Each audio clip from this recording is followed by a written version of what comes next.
थे, तो उससे पहले आपसे एक मैंने सवाल किया था कि क्यों ऐसा नहीं होता है, जो स्वयंभू बाबा हैं, जो अपने आप को घोषित कर देते हैं, सरकार उनको टारगेट करके देखे। और मैंने आपको उसका एक एग्जाम्पल भी दिया।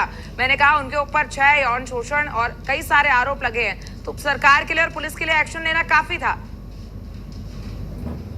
देखिए, त्रिस्तरीय इस घटनाक्रम, जो ये दुर्भाग्यपूर्ण घटनाक्रम हाथरस में घटित हुआ है, इसकी त्रिस्तरीय जांच की व्यवस्था सरकार ने की।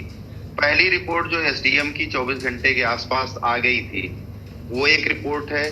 दूसरी एसआईटी की जो आज रिपोर्ट आई है, उसमें बातें हैं जिसमें सारे लोग तब तक गिरफ्तार भी हो चुके हैं, चाहे वो आयोजक हों, चाहे वो सेवादार हों या अधिकारी भी जो इसके लिए लापरवाही के जिम्मेदार पाए गए हैं, उनको सस्पेंड किया गया है। एक रिपोर्ट जिसको 2 महीने में सबमिट होनी है, जो ऑनरेबल जस्टिस ब्रजेश कुमार श्रीवास्तव जी की अध्यक्षता में त्रिस्तरीय जो जुडिशियल कमेटी का गठन हुआ है, उसकी रिपोर्ट अभी पूरी आएगी। करीब 2 महीने उसमें लगेंगे, 2 महीने का समय उसमें दिया गया है।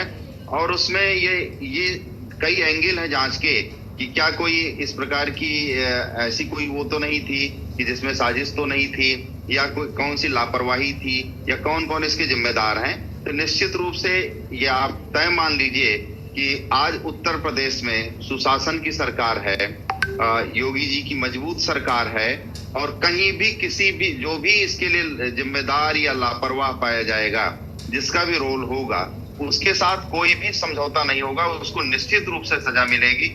इसमें कोई भी संशय किसी रूप में नहीं होना। आप कह रहे हैं कि सुशासन की सरकार है। एक बात बताइए, पुलिस व्यवस्था से कोई और बड़ी व्यवस्था होती है क्या? आश्रम में नो एंट्री बोल दी गई, कहा गया कि हमें काम नहीं करने दिया गया, तो इतनी हिमाकत हो सकती है क्या? इतनी हिमाकत तो तभी हुई है ना जब आश्रय दिया गया है। जो संचालकों ने, जो उसके आयोजक हैं, जो संचालक थे, जो सेवादार थे, जिन्होंने इस प्रकार का कृत्य किया है, वह सबके सब अरेस्ट हो गए हैं। मैं बहुत गंभीरता के साथ इस बात को पूरी जिम्मेदारी के साथ कह रहा हूं कि आगे चूंकि जुडिशियल कमेटी गठित है और जुडिशियल इंक्वायरी के बाद जो रिपोर्ट आएगी, इसमें कोई भी व्यक्ति हो, चाहे वो जितना भी बड़ा हो, चाहे वो छोटा हो, बड़ा हो, वो कोई भी बख्शा नहीं जाएगा।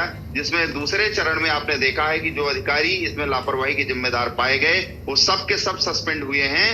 और निश्चित रूप से आगे चूंकि जुडिशियल इंक्वायरी जारी है, उसकी रिपोर्ट आनी है, जो भी जिम्मेदार पाया जाएगा वो बख्शा नहीं जाएगा। ठीक है ना, सरकार